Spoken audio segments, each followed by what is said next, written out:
Well, we're back and it's another beautiful day here in the countryside. I'm actually on the road a lot this week, hoping to catch a few new birds in Providence, Rhode Island.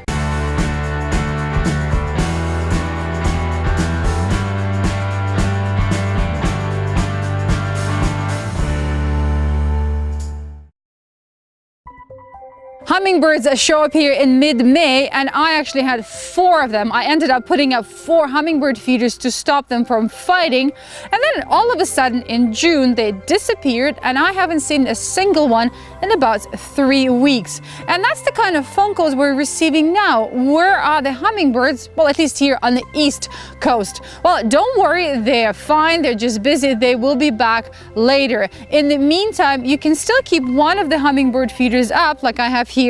Not 4, just 1.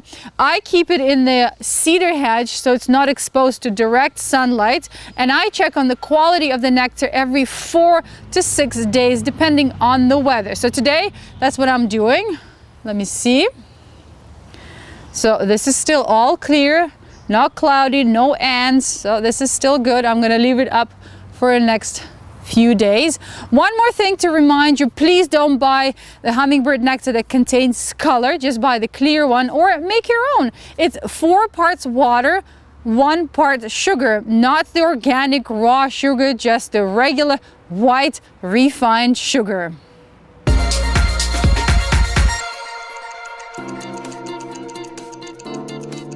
Last weekend we had some friends over and we had an argument about whether it's safe to use colored mulch in your gardens or not. Well, I've always used the natural stuff because I like everything natural.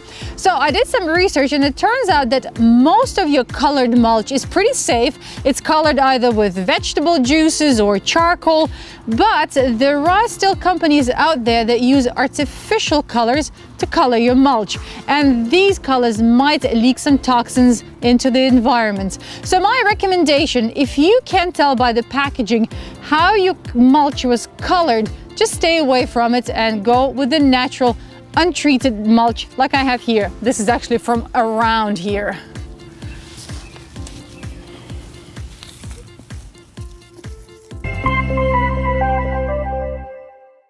A few weeks ago, the Tadoussac Bird Observatory in Quebec witnessed one of the largest migration movements of birds in the history of the world, counting somewhere between 500,000 to 1 million warblers in a single day. One writer called it a river of warblers. It certainly caught a lot of bird lovers by surprise, including John Brisebois, a birder living in the Ottawa area.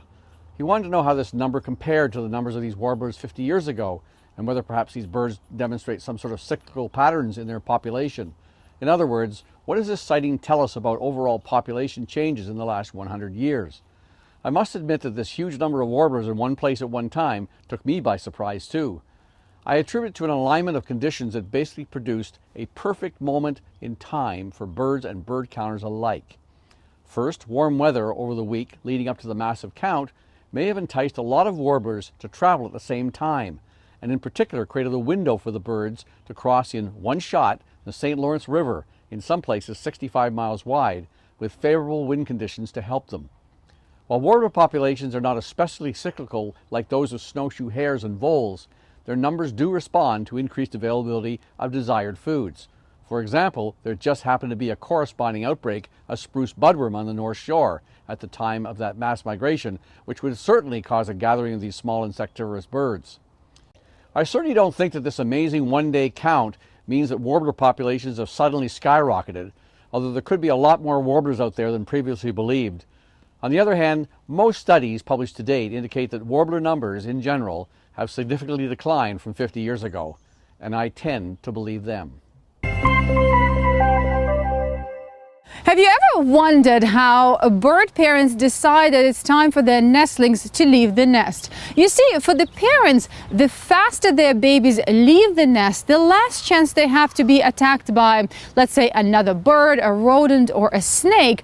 But for the chicks, the longer they stay in the nest, the more time they have to develop and grow stronger to be able to survive in the wild by themselves. So how do parents and children strike a balance here?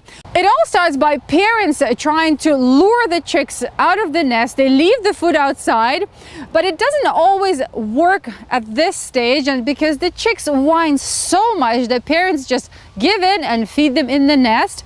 But then comes a time when parents say, that's it, we've had enough, whine all you want, you are actually out.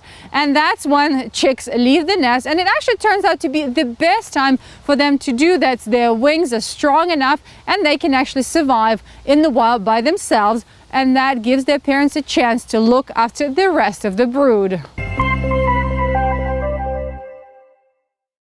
Every once in a while, I am amazed at the power of social media. A picture of a stork with its beak sealed shut by a plastic ring went viral on social media in India. As a result, a team of dedicated conservationists went out and found the black-necked stork, brought it to a sanctuary, treated it, and it's now doing fine. Black-necked storks are considered near-threatened, and this incident did amazing things to raise awareness.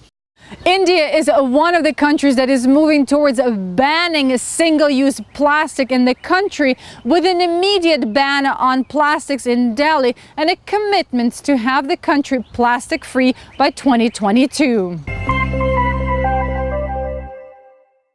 Well, Malta is back in the news, and it's under scrutiny for allowing people to trap birds. Finches, not doves this time. Trapping any migratory bird is against EU law, but that doesn't seem to stop Malta. They actually decided to have an independent referendum to allow people to trap and trade finches. The EU top court says this is completely illegal and is breaking the law, but still Malta doesn't stop. I wonder what's going to happen next. I guess some people just don't learn.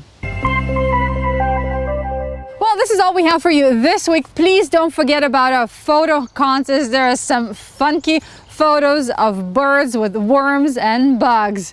Take care, everyone.